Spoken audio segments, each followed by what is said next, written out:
बिस्मिल्लाहिर्रहमानिर्रहीम। अस्सलाम वालेकुम। तो आज का टॉपिक हमारे पास है गैस्ट्रो इंटेस्टाइनल फार्माकोलॉजी। इसमें हम 3 ड्रग्स पढ़ेंगे, एंटीएमेटिक्स, लेक्सिटिव्स और पेप्टिक अल्सर डिजीज़ के लिए जो है। सबसे पहले हम स्टार्ट करते हैं एंटीएमेटिक्स। तो एंटीएमेटिक्स में सबसे पहले हमने अंडरस्टैंड करना है वोमिटिंग पाथवे।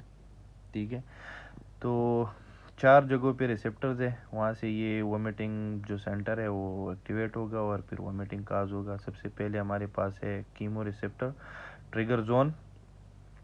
उसी जोन के साथ हमारे पास 3 रिसेप्टर्स है, म्यू, D2 एंड 5-HT3, जिसे म्यू को एक्टिवेट करेगा मॉर्फिन, और D2 को एक्टिवेट करेगा डोपामीन, और 5-HT3 को एक्टिवेट करेगा सेरोटोनिन ब्रेन में।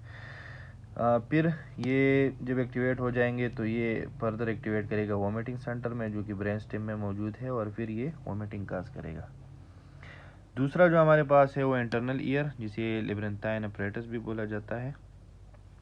जब इसकी ओवर एक्टिवेशन हो जाएगी ड्यूरिंग मोशन, मतलब सफ़र के दौरान, इसे मोशन सिकनेस भी बोला जाता है, तो ये एक्टिवेट करेगा वोमिटिंग सेंटर को, और वोमिटिंग सेंटर फिर वहाँ से वोमिटिंग हो जाएगी। तीसरा हमारे पास है पेन पाथवे, जो कि हार्ट और किडनी में है। पेन किस वजह से होगा? MI एंजाइना की वजह से हार्ट में होगा, और रीनल प्लस यूरोटेरिक कोलिक किडनी में होगा। तो वहाँ से ये एक्टिवेट करेगा वोमिटिंग सेंटर को, और फिर वोमिटिंग हो जाएगी। तो ये आसान है। चौथा हमारे पास है GIT। तो GIT को एक्टिवेट करेगा सेरोटोनिन। सेरोटोनिन 2 जगहों पे, 2 रिसेप्टर पे काम करेगा, एक ब्रेन में, एक GIT में। तो ये वोमिटिंग सेंटर को एक्टिवेट करके हमारे पास वोमिटिंग काज करेगा। तो अब इसकी हम ड्रग्स पढ़ते हैं। तो हमने इन रिसेप्टर्स को, क्योंकि फार्माकोलॉजी हमने पढ़ी है कि just a game of receptors, तो इनको इनहिबिट करके हमने इस वोमिटिंग को रोकना है। सबसे पहले हमने इन 3 रिसेप्टर को इनहिबिट करने हैं। तो जो म्यू है, इसको इनहिबिट करेगा डोमपिरोडोन, और डोमपिरोडोन की जो टेबलेट्स है वो हमें मोटेलियम के नाम से ये मिलते हैं मार्केट में। फिर हमने D2 को अगर इनहिबिट करने हैं तो ये है D2 एंटागोनिस्ट हमने देनी है, जो हमारे पास है मेटोक्लोपिरामाइड है, जो कि मार्केट में मैक्सलोन के नाम से मिलते हैं। फिर हमने 5-HT3 को अगर हमने इनहिबिट करना है तो 5-HT एंटागोनिस्ट देने हैं, जो कि हमारे पास है ओडिनसेटेरॉन, जो कि टैब आंसेट की नाम से हमें मिलते हैं। बहुत एक्सपेंसिव है और पोटेंट है, और ख़ास तौर जब कीमोथेरेपी हम करते हैं तो उसकी वजह से जो GIT में मसला हो जाता है, तो ये हम उस दौरान ये देते हैं। ठीक है।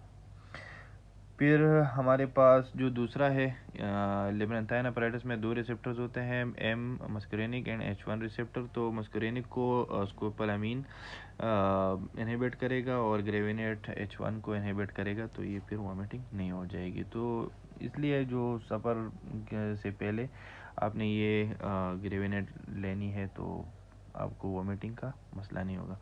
फिर पेन की वजह से ये एक्टिवेट होता है, हार्ट की MI की वजह से या एंजाइना की वजह से जो पेन होता है, तो हमने पेन को कम करने के लिए हमने मार्फिन देनी है। लेकिन अगर मार्फिन हमने दे दिया, ये पेन कम हो गया, वोमिटिंग स्टॉप हो गई, लेकिन मार्फिन तो यहाँ पे दूसरा काम भी करता है, म्यू को जो है ना वो एक्टिवेट करके, स्टिमुलेट करके यहाँ पे दूसरा पाथवे स्टार्ट करेगा। तो ऑलवेज हमने मार्फिन के साथ एंटीएमेटिक्स देने हैं, ताकि वो दूसरा पाथवे भी बंद हो जाए। और एंटीएमेटिक्स में हमारे पास मैक्सलोन और ग्रेविनेट है।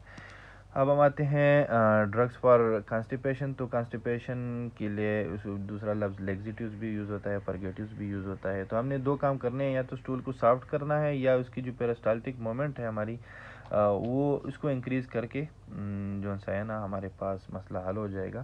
तो जो ड्रग्स है यहाँ पे एक ड्रग यूज़ होता है कि वो बल्क ऑफ स्टूल को इंक्रीज़ करे, इसकी वजह से पेरिस्टाल्टिक मूवमेंट भी ठीक हो जाएगा। तो हमारे पास है मिथाइल सेलुलोज, लेक्टोलोज जो जिन लोगों में लीवर डिजीज़ है उनमें स्पेशली हम देते हैं, और ये सिरप डुपलेक के नाम से मिलता है। फिर हमारे पास है मैग्नीशियम सल्फेट, एस्पागोला हस्क, और जो फ्रूट्स है एंड वेजिटेबल, क्योंकि इसमें हमारे पास फाइबर्स होता है, तो ये बल्क ऑफ स्टूल इंक्रीज़ करने में मदद देते हैं। तो ये खाने चाहिए पेशेंट्स को।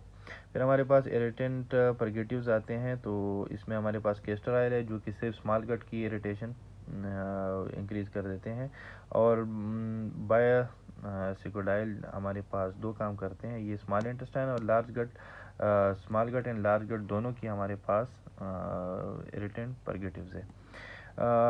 آپ نے یہ لازم یاد رکھنا ہے کہ کیسٹر آئل ہم صرف اسمال گٹ پہ کام نہیں کرتا ہے، دوسرا یہ جو ہمارے پاس یوٹرائن اسموتھ مسلز ہے ان کی کانٹریکشن بھی یہ انکریز کر دیتے ہیں، تو آلویز یہ کانٹرا انڈیکیٹڈ ہے پریگنینسی کے دوران، کیونکہ اگر پریگنینسی میں ہم نے دے دیا تو اسموتھ مسل کی کانٹریکشن زیادہ ہو جائے گی اور ایبورشن کاز کرے گی۔ اسٹول سافٹ اگر ہم نے کرنے ہیں تو نمونے کے ہمارے پاس ہے اولڈ اولیو آئل ہم نے دینی ہے، لیکوڈ پیرافین اینڈ ڈاکوسیٹ۔ تو اگر فیملی میں اگر کوئی مسئلہ ہے کسی کو تو 1 چمچ اولیو آئل کا اور اس پہ غول کی کچھ 2 چمچ ڈالنے ہیں اور وہ اپنے پیشنٹ کو دینے ہیں، انشاءاللہ وہ ٹھیک ہو جائیں گے۔